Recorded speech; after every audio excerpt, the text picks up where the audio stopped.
Alam mo, ma'am, dumating ako dito na malungkot. Alam mo kung bakit? Several text messages are being received by this representation almost every day. Alam mo kung anong mga taong sinasabi nila sa akin? Nakikita po namin, sabi niya, kung paano winawaldas ang pera ng bayan. At napapatunayan po namin araw-araw, lalo na po pag nakikinig kayo kami sa hearing ninyo. Kami po pawis, dugo ang puhunan namin dito. Lalong-lalo na po kami na nasa mababa lang ang kalagayan. Pinipilit naming magbayad ng buwis.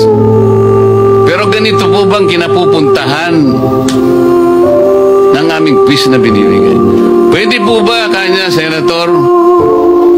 Pwede bang mag-request sa'yo? Pakikita ko sa iyo mga text messages mamaya para sabihin ko lang sa iyo na totoo sinasabi ko.